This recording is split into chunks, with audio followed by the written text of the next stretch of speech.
Chicos, ¿pueden ver si se puede visualizar la pantalla, lo que sale la farmacología y todo ello? El Canva se puede ver. Sí se puede observar. Ya. Perfecto. Bueno, vamos a empezar como viendo lo que es. Ayer vieron la farmacología del sistema nervioso parasimpático. En esta ocasión vamos a ver lo que es la farmacología del sistema nervioso simpático. Para ello, en el índice, pues lo organicé de esta manera, ¿no? Una introducción, las bases fisiológicas, los receptores del sistema nervioso simpático, los neurotransmisores sinápticos, la clasificación de los fármacos adrenérgicos, y bueno, eso sería todo. Empezamos un momento, por favor.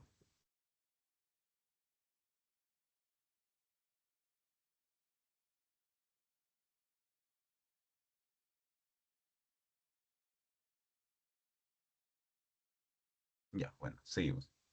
En la introducción, lo que vamos a ver es el- lo que vieron quizás ayer. Vamos a ver una comparación entre el sistema nervioso simpático y el parasimpático. Tenemos que recordar bastante que los sistemas nerviosos, tanto simpático como parasimpático, van a tener unos ganglios nerviosos. La diferencia es la ubicación. En el caso del simpático, van a ver que los ganglios nerviosos van a estar cerca a la médula espinal, van a estar por cerca de las vértebras, ubicadas en esa ubicación. A diferencia del parasimpático, que están más cerca del órgano diana. Por ejemplo, si se dirige esa neurona hacia el ojo, los ganglios nerviosos van a estar cerca al ojo, o al pulmón o al corazón, o depende del órgano que lleve. Va a haber una excepción dentro del sistema nervioso somático, dentro del cual no va a haber una neurona, o sea, no va a ir una primera neurona, como pueden ver aquí, y una segunda neurona, como se ve en todos los casos, sino que va a ir una sola neurona. Ese caso va a ser de la médula suprarrenal. En el caso de médula suprarrenal, no sé si pueden visualizar aquí, una sola neurona se dirige de la médula hacia, hacia la médula suprarrenal.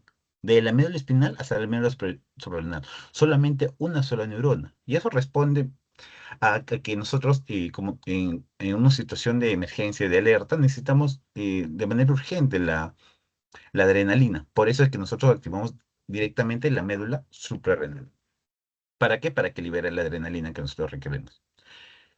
Ya le expliqué diferencias y también es importante reconocer los neurotransmisores que se manejan. Por ejemplo, en el simpático vamos a ver que en la neurona preganglionar va a liberar el neurotransmisor. ¿Qué neurotransmisor? La acetilcolina.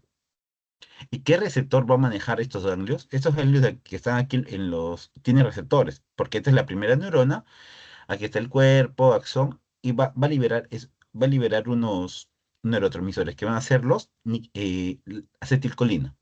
¿Y qué receptores van a recibir a la acetilcolina? Los receptores nicotínicos. Luego, de este ganglio van a surgir unas segundas neuronas. Esas segundas neuronas se van a dirigir desde el ganglio hacia el órgano que necesitemos. La respuesta puede ser el pulmón, el corazón. Y en ese caso, aquí esas neuronas se llaman las neuronas adrenérgicas porque van a liberar noradrenalina. El neurotransmisor que se va a ubicar aquí va a ser la noradrenalina. Ahorita no lo ven bien, pero más adelante en una disposición se puede visualizar mejor esta explicación. Y los receptores que se van a manejar aquí, quizás ayer ustedes vieron los receptores muscarínicos con acetilcolina, pero en este caso vamos a manejar los receptores adrenérgicos, entre ellos el alfa 1, beta 1 y todos ellos. Hay una excepción que es en el caso del sudor de acetilcolina y como les había mencionado, de la médula suprarrenal. ¿Por qué? La médula suprarrenal que necesitamos directamente que se libere noradrenalina. ¿Para qué? Bueno, acetilcolina directamente a la médula suprarrenal para liberar ¿qué? Adrenalina. Y en parasimpático es diferente, ¿no? ¿Por qué? Porque en la neurona preganglionar que llega al ganglio tiene un receptor nicotínico. Bueno, en el área preganglionar es igual en ambos. La cuestión viene a ser en la neurona postganglionar. En el caso del parasimpático, también se libera acetilcolina, no noradrenalina como el simpático, sino acetilcolina y tiene receptores muscarínicos, los receptores que quizás vieron ayer, el M1, M3, M5 y todos ellos. Listo, continuamos.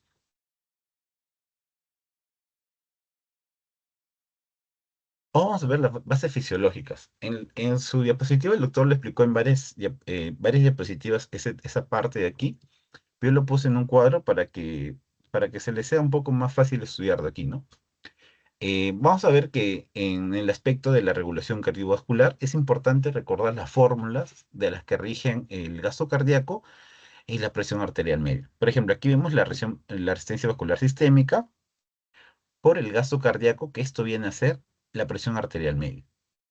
Pero hay que desmenuzarlo más. Este gasto cardíaco, para entenderlo, es también es el producto de dos elementos, que viene a ser la frecuencia cardíaca y el volumen sistólico. Este volumen sistólico, a su vez, está determinado por tres fuerzas: la precarga, la contractibilidad y la poscarga. En sí, ¿qué entendemos por precarga? Aquí lo había puesto como diferencias básicas, que la precarga es el llenado del corazón antes de contraerse. O sea, si nosotros recordamos un poco de fisiología, recordarán que el corazón tiene dos lados, el izquierdo y derecho. La zona de llenado del corazón viene a ser el corazón izquierdo. ¿Recuerdan? La aurícula izquierda, el ventrículo izquierdo, para luego contraerse y al contraerse eyectar. Ya. Bueno, la fuerza que viene desde las grandes venas de capacitancia hacia el corazón izquierdo, si lo decimos así, viene a ser la precarga. Es ese llenado, esa fuerza que va a generar. Eso viene a ser la precarga. La contractibilidad se debe a los miocitos, a los cardiomiocitos del corazón, su capacidad contráctil. Y la poscarga que viene a ser, la poscarga viene a ser la fuerza, ya vimos de las venas, que viene a ser la pre, o sea, el pre del prellenado. Ahora vamos a ver qué pasa después del llenado, o sea, hacia dónde se va. Esa fuerza que va a ser, es la fuerza de resistencia. Por ejemplo, si se recuerdan, el corazón se llena en el corazón izquierdo y luego tiene que eyectar. ¿Eyecta hacia dónde? Hacia las arterias, como pueden ver aquí, la arteria aorta, ya. La fuerza que generan todas estas arterias, esa fuerza esa fuerza que va, por así decirlo, va a darle en contra hacia la eyección, eso se llama la poscarga. ¿Y cómo nosotros determinamos la poscarga? A través de las arterias. ¿Y cómo nosotros vemos las arterias? A través de la presión arterial. La fuerza que generan, la construcción que genera, va a interferir ¿dónde? En la presión arterial. Bueno, primero determina en el gasto cardíaco, y el gasto cardíaco, a su vez, va a ser un factor principal, un factor importante para determinar la presión arterial media. Por eso aquí vamos a ver los diferentes receptores, alfa uno, beta 2 ya. El alfa 1 se encarga de la vasoconstricción. El beta uno, recuerda ese beta uno como un corazón, porque el corazón tiene grandes cantidades de receptores beta uno. Por eso que dice que cuando aumenta la frecuencia cardíaca, la contractibilidad, eso genera que aumente el gasto cardíaco, y no solamente el gasto cardíaco, sino también la vasoconstricción, lo que va a llevar a aumentar la resistencia vascular sistémica, y el resultado es el aumento de la presión arterial media. Todo se hace o sea, toda la base fisiológica trata de compensar o de, ¿cuál es la palabra por así decirlo? Tratar de mantener en equilibrio la presión arterial media. Si la presión arterial sube bueno, aumenta o disminuye, siempre van a haber mecanismos, como le hemos explicado, para compensar. Si sube, para bajarlo. Si disminuye, para aumentarlo y listo. El circuito barroreceptor también viene a ser los receptores que están las arterias, en el caso del callodo aórtico y todos ellos. ¿Qué van a generar? Que cuando hay una disminución de la presión arterial, se disminuye la presión arterial, o sea, la presión que está en las arterias, estos vasoreceptores se van a activar y van a aumentar por así decirlo, la función del sistema nervioso simpático, para que éste aumente la frecuencia cardíaca, la contractibilidad y la vasoconstricción. Porque todo lo que vamos a ver hoy día, ¿para qué va a servir? Recuérdense que esto es para responder ante una alarma, ante una emergencia. Entonces nuestro cuerpo necesita tener todo nuestro cuerpo bien irrigado, bien perfundido. Entonces, ¿qué es lo que tiene que hacer? Elevar la presión arterial, aumentar la fuerza del corazón, todo lo que tenga que aumentar la frecuencia cardíaca, la presión arterial y todo ello, van a servir para que haya una mayor perfusión. Una mayor perfusión en los tejidos sirve para tener una mayor energía y así para poder escapar o luchar contra ese estímulo que está alterando nuestro sistema. En el caso de circuitos receptores, cuando baja la presión arterial, ¿Qué es lo que va a hacer? Va a subir la frecuencia cardíaca, aumentar la contractilidad y la vasoconstricción, activando el sistema nervioso simpático. Y con esto vamos a restablecer la presión arterial. Luego la regulación hormonal estimula el beta 1 en el riñón, que aumenta la renina, la angiotensina 2 y la aldosterona, que sirve para retener líquido.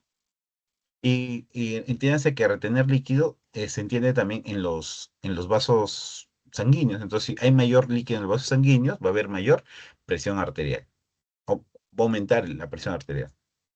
Y luego los efectos generales que genera son la vasoconstricción, la palidez, la broncodilatación, midriasis y glucosa. Vamos a ver esto más detallado cuando hablemos de receptores, que vamos a ver cada receptor qué función tiene. Bueno, hasta ahí, ¿alguna duda, chicos? ¿O todo claro? Todo claro. Ya, perfecto. Entonces, seguimos con la... Ahora vamos a ver lo que son los receptores del sistema nervioso simpático.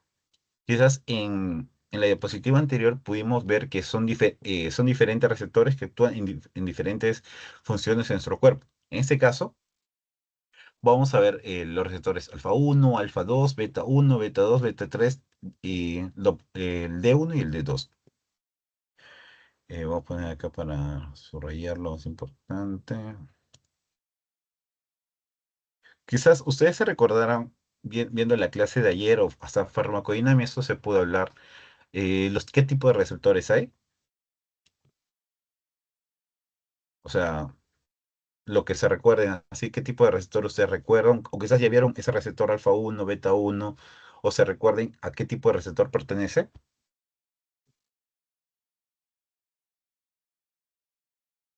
A los que son GQ, GI, GS. Exacto. Todos estos receptores son acoplados a la proteína G. Dentro de G, como bien menciona Carlos, tenemos la proteína GQ, GS y GI. Recuérdense que el alfa va a pertenecer a la proteína GQ. Entonces, ustedes nomás deben ya estudiar cuál es la diferencia entre GQ, GS y GI, porque cada uno tiene un mecanismo diferente de acción. Y cuando van a trabajar más adelante más receptores, no solamente este, ya solamente le van a decir ya, este receptor es acoplado a la proteína GS, GI, GQ. Ya, ustedes ya cuando le dicen eso, ya ustedes ya saben todo el mecanismo de acción. Hasta, es fácil, porque ustedes recuerden el fármaco, le dice, ahí este fármaco es acoplado a la proteína GQ. Ah, ya, pucha, entonces ya sé, ya aumenta calcio, ya. Tú ya sabes cuáles son las funciones que va a generar en ese órgano diana, en la célula, en el fármaco que sea. En este caso igual, ustedes deben recordar bastante a qué tipo de proteína GQ pertenece cada receptor, y con ello van a saber cuál es la función. Por ejemplo, los casos más utilizados es del alfa uno al beta 2. En el alfa uno está acoplado a la proteína GQ. Entonces está acoplada a la proteína GQ. ¿Qué es lo que recuerdan de la proteína GQ? Así, al mecanismo a grandes rasgos, o cuál es el producto final del mecanismo.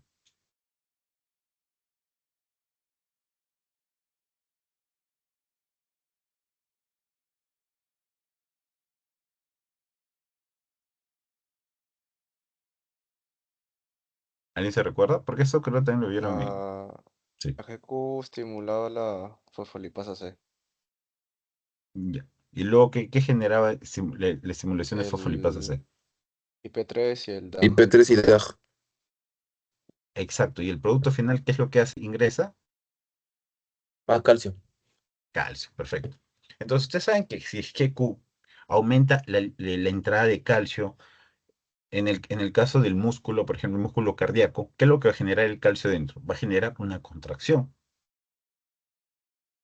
Igual, no solamente el músculo cardíaco, el músculo liso. ¿Por qué? Porque el calcio ayuda a que haya la contracción de las cadenas de actina, miocina, se conecten y todo ello.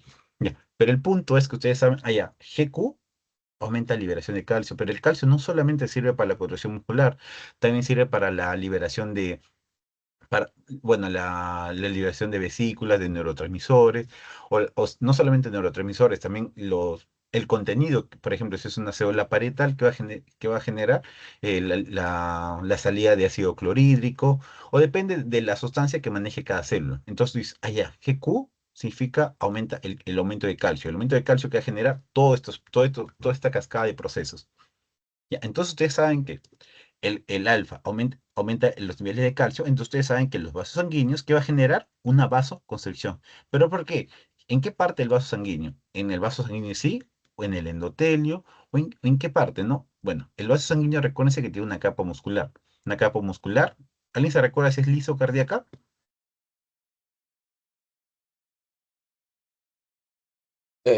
Disculpa, no te escuché, ¿puedes repetirlo? O sea, vamos a ver ahorita lo que es vasos sanguíneos y corazón. Y es importante, bueno, también vamos a ver lo que es el útero, pero tenemos que recordar qué tipo de tejido muscular tiene en el caso de los vasos sanguíneos. ¿Se recuerdan?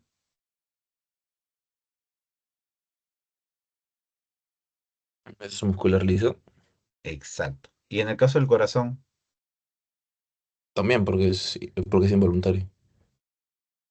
no, en el caso Bueno, músculo cardíaco. eh, Hay que, estriado. ya, sí, Exacto. discúlpame. Ya. Es importante este caso. Bueno, en el caso del GQ no importa mucho porque en sí la liberación de calcio, sea músculo liso, sea músculo cardíaco estriado, el punto final va a ser la contracción. Pero es muy importante esto cuando hablemos de la proteína GS, porque el GS, el producto final es aumentar el AMP cíclico. Y el AMP cíclico, si bien en el músculo cardíaco va a generar una contracción, en el músculo liso va a generar una relajación. Por eso que no sé si vieron, cuando vieron su PPT, estuvieron revisando, había una paradoja que decía, ¿por qué en un caso del beta 2 si no me equivoco, generaba eh, yo no, o sea, aumentaba la contracción del corazón, pero a su vez generaba una vasodilatación?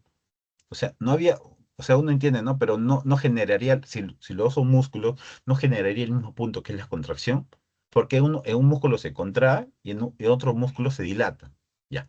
Eso vamos a ver, esa paradoja lo van a ver cuando veamos la proteína GS, que es tanto el beta 1 como el beta 2. Pero en el GQ, recuérdense que cuando aumenta el calcio, ¿qué es lo que genera? Contracción. GQ, calcio, contracción. Eso es en la mayoría de todos los músculo cardíaco, liso, cuando tenga receptores alfa 1. Como pueden ver aquí, el receptor alfa 1 va a estar en los vasos sanguíneos, en el ojo, en el músculo radial, la próstata y en el trígono vesical. ¿Cuál es la función? Como dice acá, tiene vasoconstricción. Muy importante esa vasoconstricción. Esa vasoconstricción, ¿qué es lo que va a hacer? Va a aumentar la presión arterial, que va a generar la midriasis. La midriasis es esa reacción que tiene el ojo cuando, no sé si ustedes vieron, así que a veces cuando es un examen físico, el doctor te acerca la luz desde la región lateral hacia tu ojo y hay un pequeño aumento de la iris. Entonces, esa dilatación se llama midriasis, cuando hay esa dilatación. Cuando es la contracción se llama miosis. En este caso, cuando se activan los receptores alfa 1 del ojo, va a generar esa midriasis. Y también va a generar una contracción vesical y prostática. ¿Por qué es importante ver esa contracción? ¿Por qué ponen esta contracción vesical o prostática? Porque va a haber casos en los pacientes con mm, cáncer de próstata o los pacientes que tienen problemas de miccionar, mm, probablemente adultos, que si nosotros le damos un medicamento que es agonista de alfa 1, si esa persona de por sí tenía problemas para orinar, porque a veces la próstata empieza a crecer hasta que obstruye el uréter y todo ello. Entonces, si nosotros, aunado a eso, le metemos un agonista alfa 1, va a generar la contracción vesical. Entonces, eso puede generar que empeoremos el caso, la enfermedad, ¿no? Pero en sí, recuérdense que cuando hablemos de alfa 1, es muy importante estudiar lo que es la vasoconstricción. Uy, eso está muy fuerte. Solo, más que todo, recuérdense, vasoconstricción. La vasoconstricción es lo más importante cuando hablemos de alfa 1. ¿Por qué? Porque no solamente, quizás le puede confundir mucho el alfa 1, alfa 2, beta 1, porque tienen funciones parecidas, pero no solamente es importante estudiar la función, sino los tejidos, qué afinidad tienen por cada uno de estos receptores. Por eso puse este cuadrito para que ustedes lo estudien después, que en el caso de los vasos sanguíneos, piel, mucosas y vísceras, tienen mayor afinidad por qué tejido, por el alfa 1. En el caso de los vasos coronarios y vasos musculares y coronarios, por el beta 2. El corazón, por el beta 1. Recuérdense, cuando vean corazón, siempre busquen el beta 1. El beta 1 va a ser muy importante cuando hablen no solamente para beta bloqueadores, sino también para agonistas del beta 1. Por eso ustedes pueden ver acá funciones muy parecidas en varios y dice, pucha, pero entonces si yo quiero buscar que haga acción, bueno, quiero que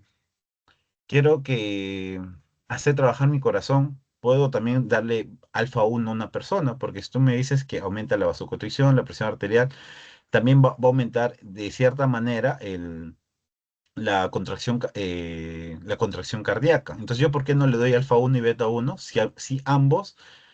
si en ambos, por así decirlo, ambos receptores tienen el mismo mecanismo de acción? Ya, esto se debe por la afinidad del tejido. Por eso es muy importante que estudien también no solamente la función de cada uno, sino qué afinidad tiene cada tejido por cada uno de ellos. Por ejemplo, ven el corazón, los bronquios, los vasos sanguíneos y todo ello. Listo. Ahora vamos a ver el alfa 2. En el alfa 2 es muy importante recordar que el alfa 2 tiene mayor afinidad por los tejidos nerviosos presinápticos. Esto lo voy a explicar en este músculo acá. Aquí está el alfa 2. Ahí está. Ustedes pueden ver aquí, cuando ustedes liberan la adrenalina, o bueno, la noradrenalina, va a haber una neurona presináptica y una neurona postsináptica. En el caso de la neurona presináptica, nosotros cuando liberemos noradrenalina, los receptores alfa 2 no se van a encontrar en la postsináptica, sino se van a encontrar en la neurona de donde sale la noradrenalina. ¿Y qué es lo que pasa? Cuando sale la noradrenalina, va a activar a este receptor alfa 2. Ya, y entonces, al activar al receptor alfa 2, que está en la misma neurona que produce noradrenalina, quiero retroceder hasta acá. Ya. Va a generar una disminución de la liberación de noradrenalina. Pero ustedes dicen, ¿pero por qué disminuye? Ya. Entonces, y de acá vamos hasta su mecanismo de acción. El alfa 2 es un receptor acoplado a proteína GI. ¿Ustedes se recuerdan qué es lo que genera o cuál es el mecanismo de las GI?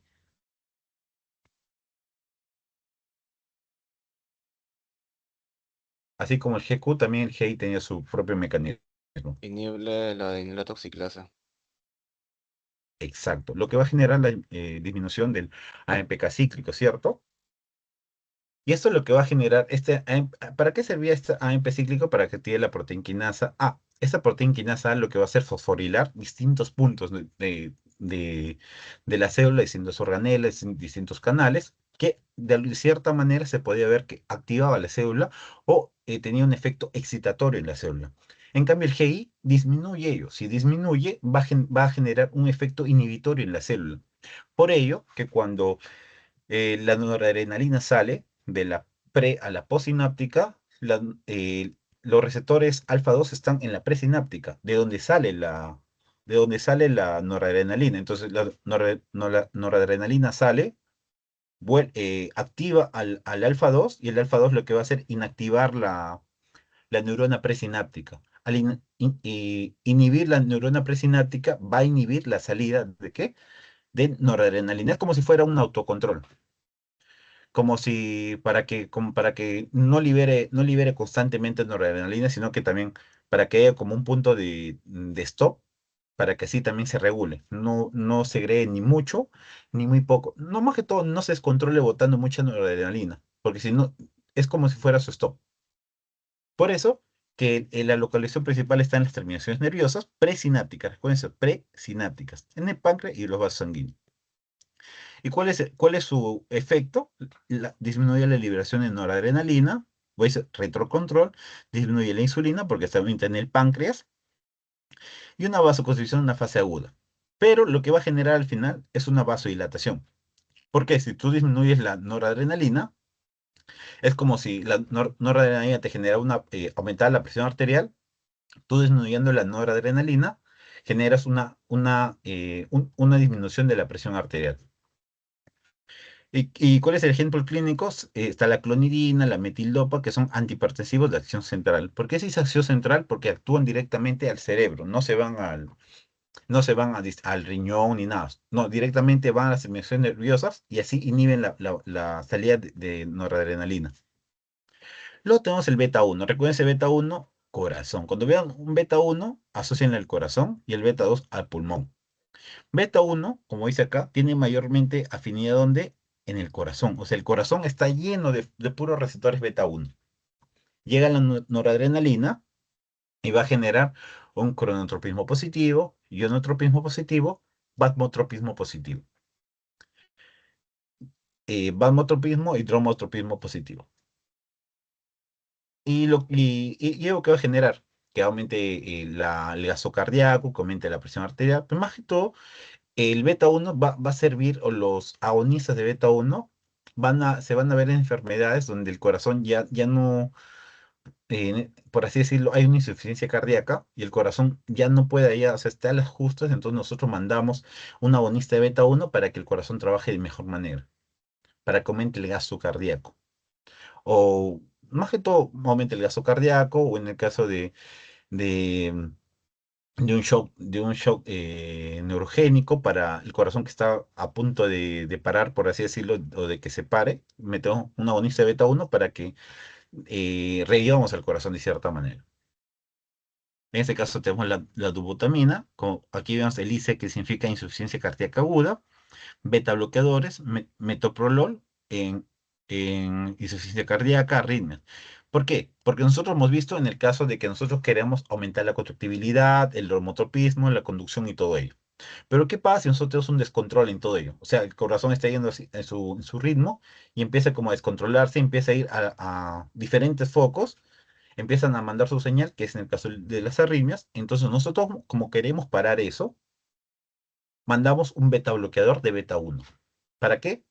Para que disminuya la conducción, para que disminuya la contracción, porque si no, ese descontrol puede llevar a un paro cardíaco o una fibrilación ventricular y todo ello. El beta 2, como les había mencionado, ¿dónde tiene mayor afinidad? En los bronquios. Entonces, como tiene mayor afinidad en los bronquios, recuérdense, ya hemos visto que el alfa 1 es acoplado a la proteína GQ, alfa 2 a la proteína GI, y el beta 1 y el beta 2 está acoplado a la proteína GS. Aquí es donde entra un poco la paradoja que les había contado, que lo voy a mencionar. Aquí lo voy a mencionar. Pero en el caso del beta 2, lo que va a generar es tanto beta 1 como beta 2 va a aumentar el AMP cíclico. El AMP cíclico lo que tiene un efecto excitatorio en la célula donde va a llegar. Pero en el caso del músculo liso bronquial, porque recuerden que el bronquios está acompañado de músculo. Al igual que las arterias, el que es endotelio está acompañado de un músculo. Bueno, el músculo liso bronquial, que acompaña hacia a todos los bronquios, bronquiolos, que va a generar que, como les había mencionado, va a activarse el GS, va a aumentar el AMP cíclico, pero esto en el músculo liso tiene un efecto dilatador. Por eso que el músculo liso bronquial que va a generar una broncodilatación, igual que el músculo liso uterino que va a generar una relajación uterina, que se llama tocólisis. Y al final también genera en los vasos sanguíneos una vasodilatación. Por eso que aquí utilizamos el salbutamol en el asma, porque el asma, ¿qué viene a ser? El asma viene a ser una broncoconstricción crónica, la terbutalina, que es un tocolítico, que utilizamos mayor en pacientes que pueden tener un parto prematuro, utilizamos un relajante uterino, que viene a ser un agonista de la beta 2, para que así el parto, por así decirlo, el niño no venga antes de tiempo. Para eso sirve en esos casos. Y bueno, y luego utilizamos el beta 3, el D1 y D2, que no utilizamos mucho, pero no está de más decirlo, que está en el tejido adiposo, en la vejiga, que genera lipólisis, la relajación del detrusor, la vejiga. ¿Y dónde vamos a tener el beta 3, en, en- o sea, en qué tejido hay predominancia del beta 3? Viene a ser en el tejido adiposo. Luego tenemos el receptor D1, D2, que está en los vasos renales, en los mesentéricos, en los coronarios, que va a generar vasodilatación, un aumento de la filtración glomerular, la natriuresis, y en el caso vamos a ver, en el caso de la dopamina, en el caso de, en el caso de la dopamina, bajas dosis, mesentérica. Y luego tenemos el D2. El D2 vamos a ver en la localización principal donde está, en el sistema nervioso central, en las terminaciones nerviosas, y listo. Inhibe la liberación de noradrenalina, tiene un efecto parecido al beta 2 y la modulación dopaminérgica central. Más que todo el D2 está ubicado más en el sistema nervioso central y es un antipsicótico. Bueno, ¿así alguna duda, chicos, sobre quizás, quizás ahorita sobre el corazón y los vasos sanguíneos? En la siguiente diapositiva lo voy a explicar mejor, pero por lo demás, ¿hay alguna duda sobre el alfa uno 2 beta uno beta dos?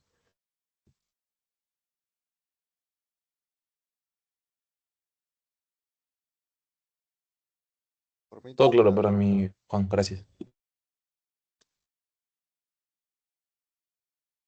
Ya, gracias, chicos. Entonces, seguimos con el siguiente. Ya, en el caso de lo... Ya, ahora sí voy a explicar aquí la diferencia entre el receptor acoplado GS.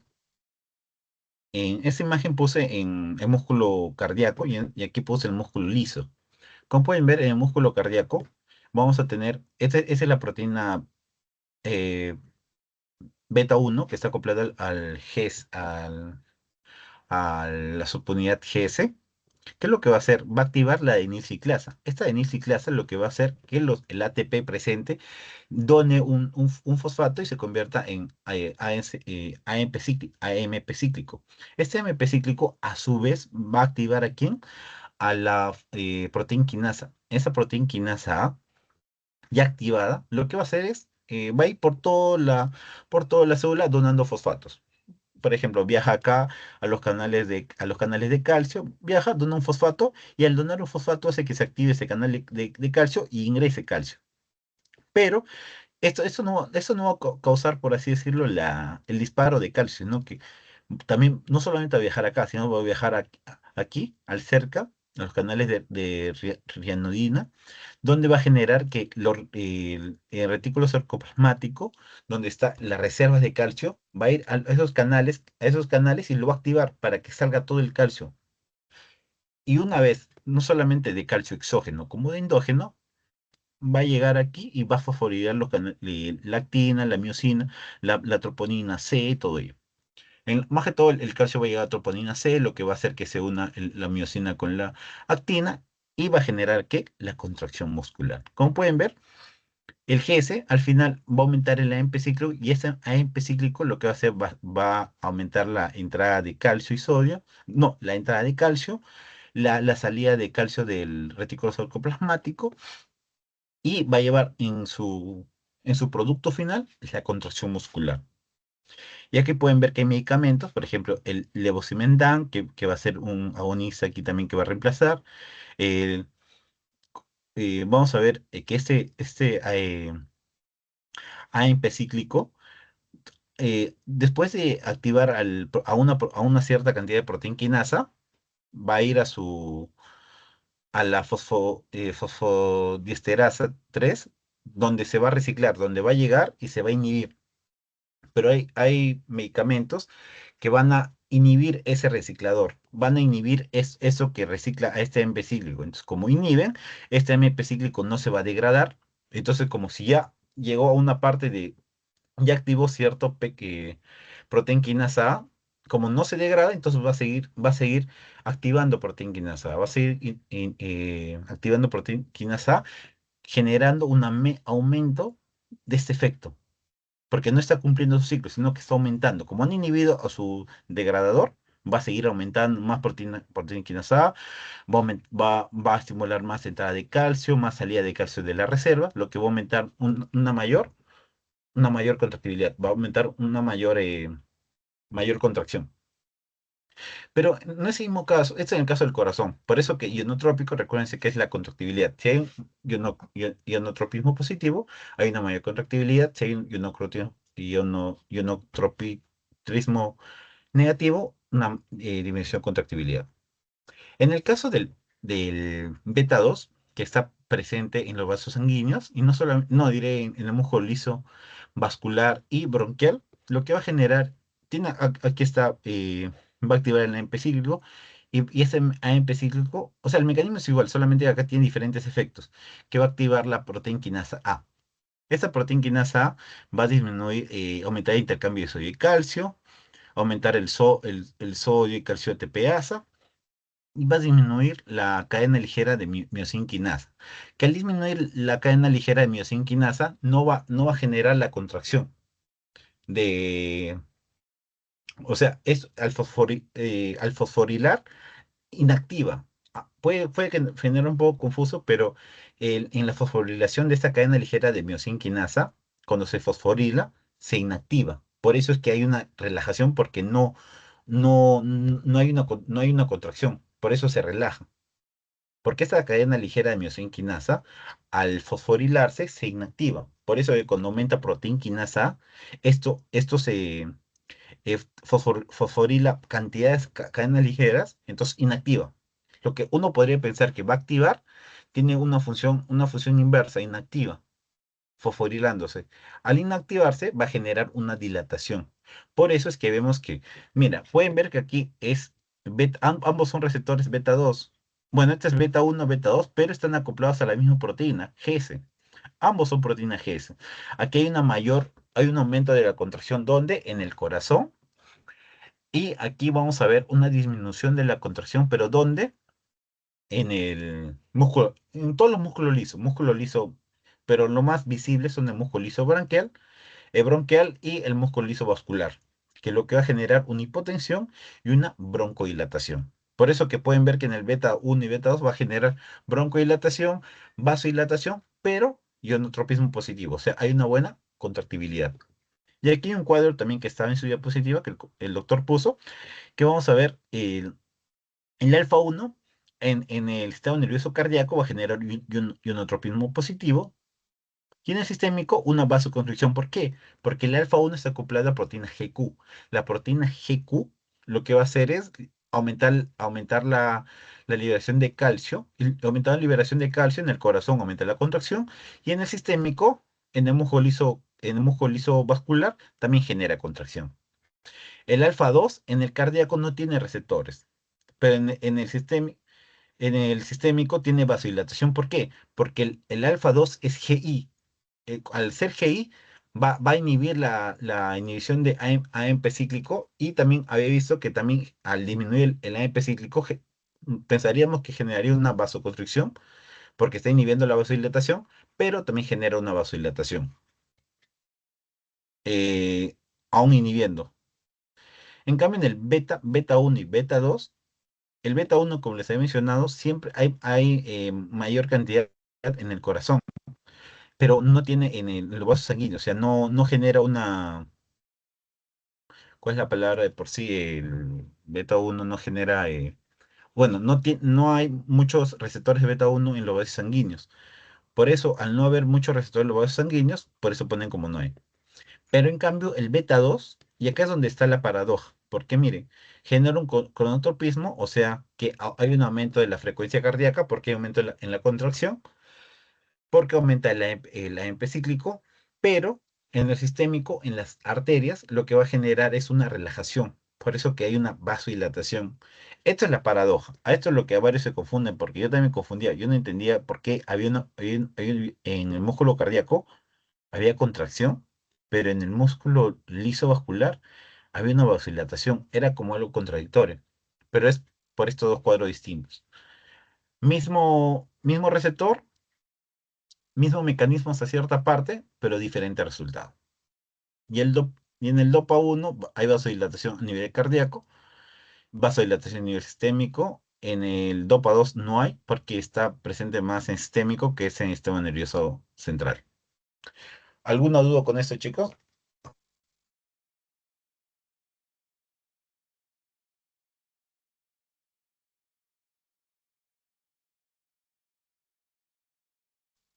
¿O todo claro con ello? Todo claro por mi parte. Ya, Igual, todo claro. perfecto, chicos. Entonces avanzamos con el siguiente, que viene a ser los neurotransmisores simpáticos. Bien, aquí vamos a ver eh, en sí dos neurotransmisores y una hormona. En el caso de la norepinefrina, viene a ser el neurotransmisor que les había mencionado, que viene a conectar entre la segunda neurona o la neurona postganglionar y el órgano diana. Esta neurona postganglionar va a generar norepinefrina como neurotransmisor y va a llegar al órgano diana. Puede ser corazón, vaso sanguíneo o cualquier órgano que se refiera. Por eso dice, es el principal neurotransmisor de los nervios simpáticos postganglionares y que actúa en los receptores adrenérgicos, alfa 1, beta 1 y todo ello. La adrenalina viene a ser la hormona. Y esta hormona se secretada ¿por quién? Por la médula suprarrenal. O sea, no viene a ser la norepinefrina, que la adrenalina es igual. Uno es un neurotransmisor y el otro viene a ser una hormona. Y que refuerce la respuesta simpática en todo el organismo. Y por último tenemos la dopamina, que es el neurotransmisor central con función y listo. Y listo. Un momentito. Ahí te voy a hacer un pequeño ajuste. Y había visto, se ha quedado algo. Pero si tienen alguna duda con las preguntas anteriores, chicos, o todo está claro.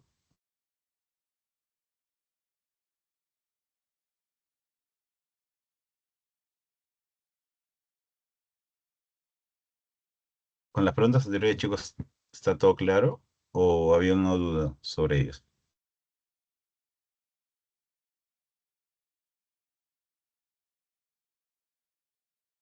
Las del pretest. Ajá, que les haya mandado.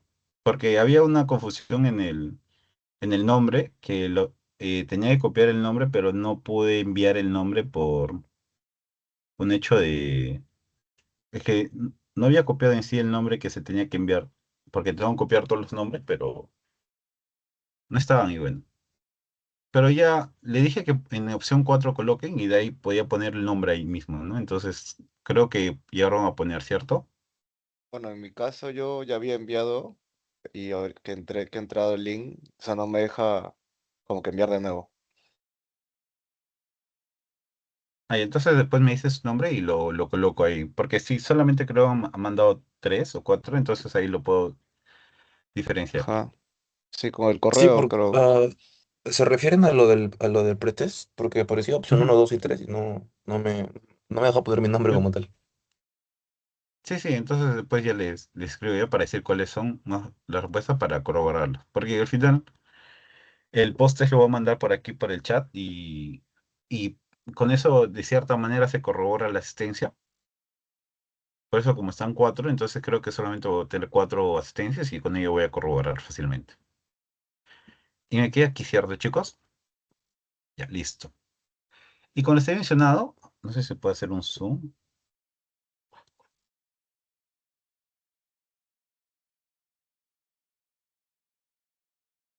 Ya, listo. Esto es lo que más me importa que lo vean de aquí. ¿Se recuerdan que yo les he mencionado de la neurona preganglionar y postganglionar?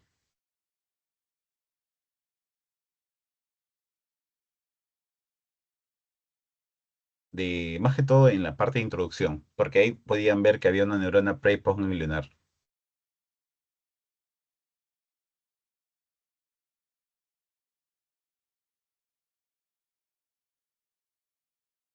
No sé si se recuerdan, chicos. Ah, O no sí, es, sí. o no es- ya se puede ver el zoom que le hice, ¿cierto? Sí, sí se ve. Ya. En el caso del sistema nervioso simpático, podemos ver que va a haber una neurona, una primera neurona, como pueden aquí ver, y el neurotransmisor que libera esa neurona va a ser la acetilcolina.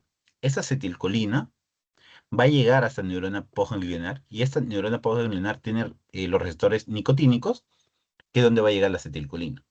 Luego, esta segunda neurona, que parte, bueno, yo le digo segunda neurona, pero también se le puede llamar neurona postganglionar, se va a dirigir desde aquí y esta neurona también se le conoce como neurona adrenérgica. ¿Por qué? Porque va a liberar la noradrenalina. Esto viene a ser cómo es que funciona en nuestro cuerpo el sistema nervioso simpático.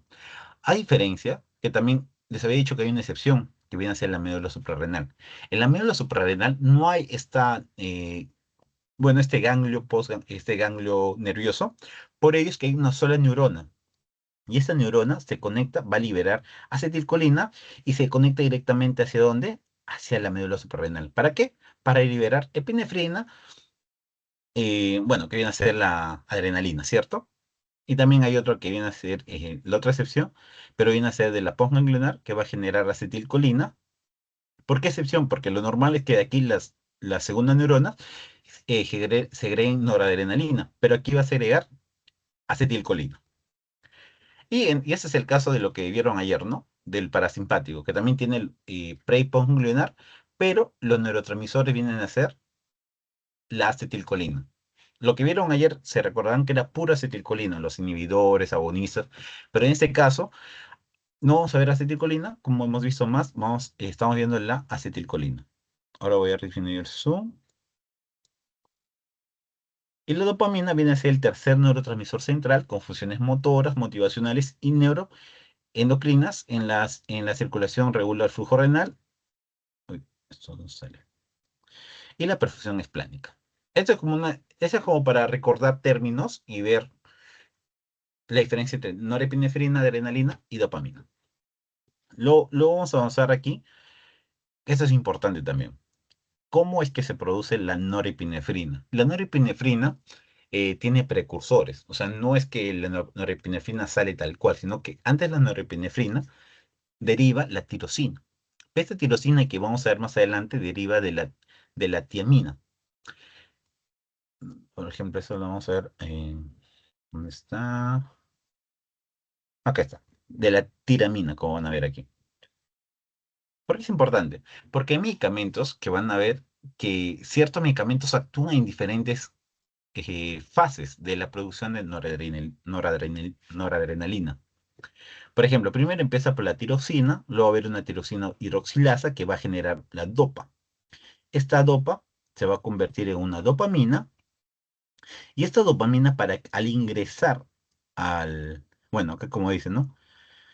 Eh, la dopamina debe ingresar y se va a convertir en la noradrenalina. Como ahí que dicen, la dopamina entra a un vesícula y se convierte en norepinefrina. Y la norepinefrina se protege de la degradación de vesícula. Y aquí dice el transporte en la vesícula es inhibida por las reserpinas. O sea, el transporte en estas vesículas está inhibida por las reserpinas. O sea, si ustedes le dan reserpina, va a inhibir este paso. Entonces, si inhibe este paso, ¿qué va a hacer? Va a disminuir la producción de noradrenalina, pero en la fase vesicular. Bueno, la fase puede ser algo complementario, pero deben recordar que si toma reserpina, ya no va a tener noradrenalina. ¿Y eso qué va a generar? Como la noradrenalina aumentada, la presión arterial, el ionotropismo y todo ello, va a generar una disminución de esto. Pero no solamente en ellos, sino que van a ver más adelante en los antidepresivos. Es importante esta noradrenalina para que la persona se sienta animada, se sienta, en ciertos casos, como despierta, más activada. Que lo que hacen los antidepresivos vamos a ver ese es el paso en el paso 5 que va a hacer que haya más noradrenalina en nuestro cuerpo para que la gente se mantenga más activada, de cierta manera. De ese punto de vista se le puede ver. Y luego toda la liberación de neurotransmisor, que ese caso está inhibida por las guanadinas, que una vez que está en la vesícula y se una con la membrana por el calcio y todo ello, por la acción del calcio, se va a liberar la, la noradrenalina. Esta noradrenalina, como les he mencionado, una vez que se libera, puede llegar al receptor postganglionar o también puede llegar al receptor presináptico. Ustedes se recordarán cuál de todos los receptores es eh, viene a estar en la neurona presináptica. ¿Se recuerdan qué tipo de receptor era? Que lo mencioné antes.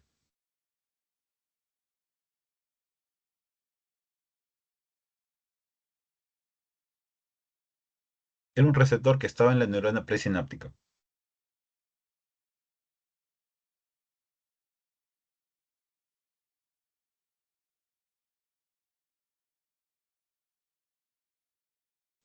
Ah, el alfa 2 creo. Exacto, el alfa 2. El alfa 2, como está en la neurona presináptica, lo que aquí se puede ver bien claro que la noradrenalina sale, puede ir a al receptor postsináptico o el presináptico, y en este caso el alfa 2 lo que está acoplado a la proteína GI. Como está acoplado a la proteína GI, va a tener un efecto inhibidor. Entonces va a inhibir a esa neurona, lo que va a generar una inhibición de la salida de noradrenalina. Y por último, esto es parecido a la liberación de acetilcolina. La acetilcolina también se libera y se recuerdan que había inhibidor de la recaptación y todo ello. Bueno, en este caso, la noradrenalina se va a liberar y no puede estar liberándose constantemente. Tiene que tener un sistema de reciclaje o una recaptación. Y en este caso, hay un sistema de recaptación por por la neurona presináptica, donde hay canales aquí que se llaman los NET. Estos NET van a recaptar la noradrenalina para que ingrese a la neurona presináptica y se degrade por la monoaminoxidasa, o conocida como MAO. Aquí dice MAO. El MAO o monoaminoxidasa va a degradar a la noradrenalina y así manteniendo su equilibrio para que no haya una sobreproducción ni o haya una disminución de noradrenalina. Pero ese no es el único caso. También va a haber eso se llama la captación. Esa es la captación uno que le dijo la neuronal, y la otra viene a ser la captación extraneuronal, que viene a ser por células afines, o sea, las glías o los astrocitos que están por aquí, diferentes. Bueno, también tienen un sistema de recaptación donde entra estas células vecinas y se degrada por la COM, que es la catecol metiltransferasa. Esta CONT, que está en la captación extra, como es extraneural, porque no está ni en la pre ni en la post, y van a, por así decirlo, la noradrenalina restante va a entrar por ahí y se va a degradar. ¿Para qué? Para que no haya un desbalance, como les he dicho, ¿no? Y como les he mencionado, hay fármacos que inhiben la recaptación. ¿Y qué pasa cuando inhibe la recaptación? Va a hacer que aumente la cantidad de noradrenalina, aumentando el efecto que tiene esa persona. Como les dije, el caso de las personas depresivas, que toman antidepresivos, que inhibe esta recaptación de noradrenalina y generando un aumento del efecto de esta, ¿no? Y luego la norepinefrina va a llegar a la médula suprarrenal, y esta noradrenalina se va a convertir ¿en qué? En epinefrina, ¿no? Que viene a ser la hormona en sí. ¿Alguna duda con esto, chicos? Sí, Juan, una pregunta. O sea, cuando la noradrenalina entra a las células vecinas, o sea, puede entrar a la glándula suprarrenal y así pasas de No, norepinefrina a epinefrina, o como no te entendí. no, perdón. Eh, en ese caso, la neurona presináptica y postsináptica está rodeada no solamente de estas neuronas, sino está en sistema nervioso central, está rodeado de los astrocitos, células ependimares, si no me equivoco. Está rodeada por todas esas células. Entonces, ¿qué es lo que pasa? Cuando sale la noradrenalina de la presináptica a la postsináptica, hay noradrenalina que sobra por aquí. Entonces, las células que están alrededor, esta noradrenalina va a entrar. Y al entrar, esas células tienen esta enzima, que es la catecol metiltransferasa, que como ingresa a esas células como no tienen un efecto la noradrenalina, lo va a degradar, que es la vía secundaria. ¿Qué es lo que pasa? Y bueno, ahí acaba la degradación de la noradrenalina. En el caso de la norepinefrina y la epinefrina, viene a ser ya cuando llega hacia la médula suprarrenal. Llega, o sea, eso pasa, Esteban, todo lo que te mencioné anteriormente ocurre en el sistema nervioso central. Luego van a ir viajando a través de toda la médula, y de la médula va a ir de la primera, la neurona preganglionar, y luego a la postganglionar, o en el caso aquí está, eh, no, aquí está mejor, ya, aquí está. Va a viajar, o sea, eso viene a ser en la médula espinal, y luego va a llegar hasta aquí, y aquí ya está viajando la norepinefrina. La norepinefrina va a llegar hasta aquí, o la noradrenalina, hacia la médula suprarrenal, y en la médula suprarrenal es lo que va a pasar esto. Esto recién va a pasar en la médula suprarrenal. Llega y se va a convertir de norepinefrina en epinefrina. En cambio, todo esto ocurre en el sistema nervioso central.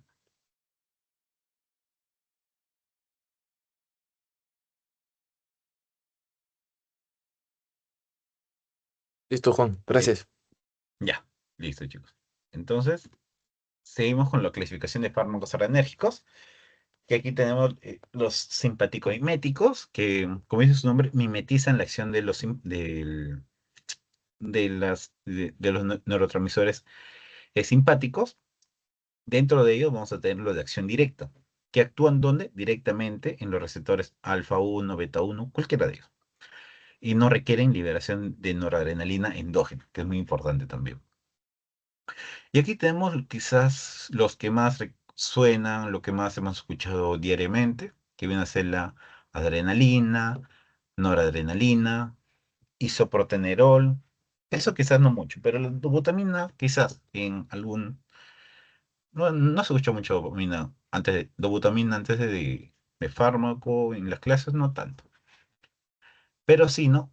Adrenalina y noradrenalina. En este caso, tenemos que recordar que también hay una afinidad. Por ejemplo, la adrenalina tiene una afinidad por los cuatro tipos de receptores alfa uno, alfa 2, beta uno y beta 2. Creo lo más importantes. Entonces, si la adrenalina, ¿por qué es importante que tenga esta afinidad?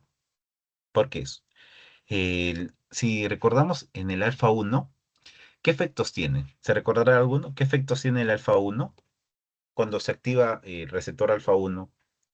¿En qué tipo de tejidos tiene una predominancia? ¿Se recuerdan?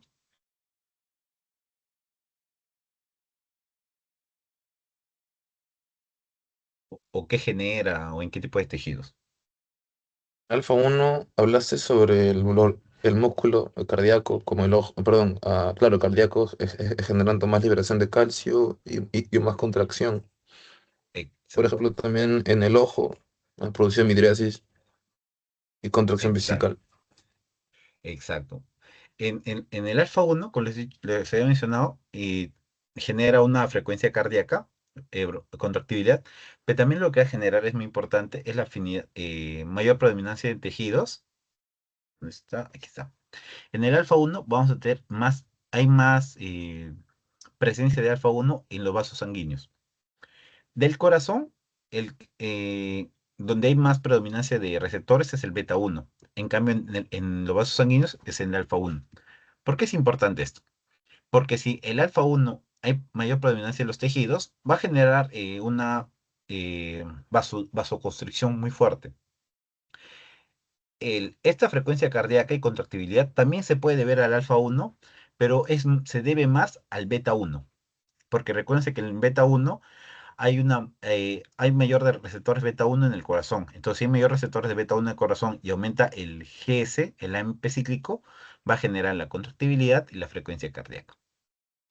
Y el alfa uno beta uno ya hemos explicado para qué sirve el alfa uno, una vasoconstricción, beta uno contractibilidad y frecuencia cardíaca.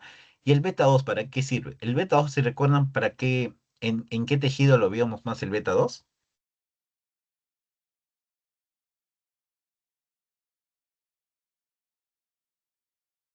Porque mencioné el alfa uno y beta uno. ¿Del beta 2 se El recuerdan? beta 2 era en los pulmones y un poco en el corazón también. No, bueno, en los vasos, en el sistema vascular.